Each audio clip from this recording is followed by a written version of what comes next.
going, young man. Fine going.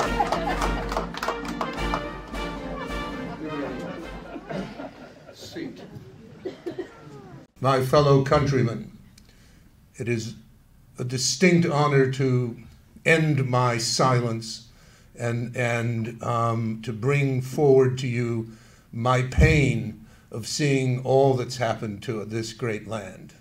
It's hard for a stranger to this time not to be amazed at what's happened. Awe and shock come to mind as words to describe the world that's grown from the seeds of a revolution where all anybody wanted was to be free and to seek happiness. And I think that might be the key to why I've been spinning in my grave. It wasn't about all these great monuments and machineries and flying machines and power and all these things. It was about free men and women finding their way through life and pursuing happiness by their own light. And people coming together in unity, in a union, a more perfect union being the goal. And that's what we fought for. That's what we struggled for.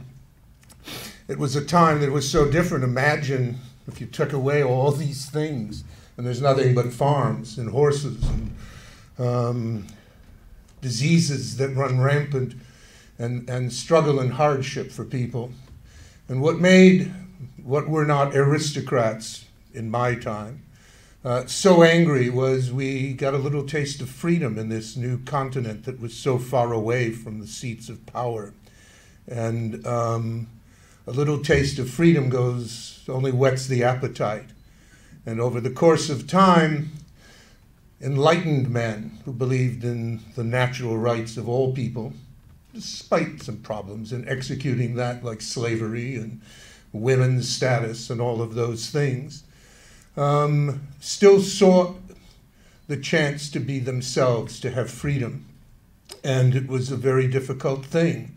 But what it led to was people of all different points of view arguing and debating and deciding that unity and union was worth the price of respecting one another and their differences.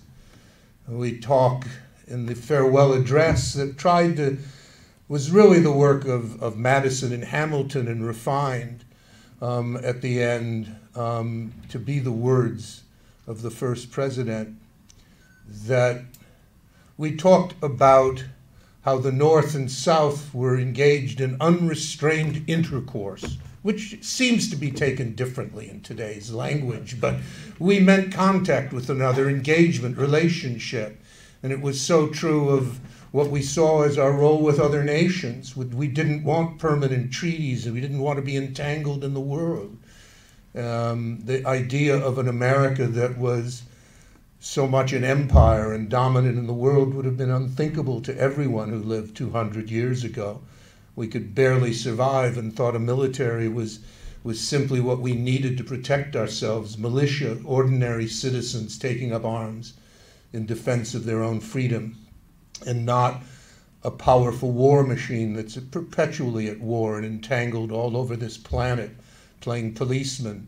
And most of all, what we saw, what was the danger, was politics and political parties, and foreshadowed in the debates between Hamilton and Jefferson on whether they were for the French or the British, when we didn't want to be overly friendly with anybody. That what happens is that the manipulators, the connivers, the ambitious, the people who want something for themselves become part of a permanent political system. Professional politicians were unthinkable 200 years ago. And it seems like that's all you have today, is professional politicians who become self-servers instead of public servers. And the political parties able to raise vast fortunes for their campaigns to make sure nobody else but one of them gets elected. It's may look like a two-party system, but most of the same funders of their campaigns fund both campaigns, both sides of the aisle, because they want influence. And from looking at it all at the local level to the states and most of all to Washington, it just seems like everything's about money. That wasn't what anybody dreamed it would be like. It was about people who were citizens first and committed to working together for the common good, for common purpose. To solve problems is mostly what the purpose of a government was to solve the people's problems, not to make them worse or to take advantage of their needs. And for coming through time and imagining, as I have, what it could be like, what it could have been like if we made different decisions, and we're back in touch with the fundamentals of what America was about. Life, liberty, the pursuit of happiness, harmony, and getting along together in mutual respect for each and every person. You know, I think that's where we all need to go. I think that everything I've heard and been involved and seen in this room is about people who don't all agree on everything or perhaps anything, except for the need for citizens to take back this country.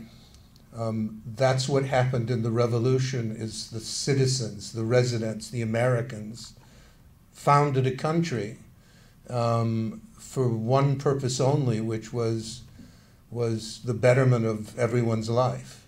And I think that in meditating on this moment, it seems to be missing in our public service and our corporations and our unions and our great institutions. Even in our religions, we see things that would have appalled people 200 years ago to even contemplate.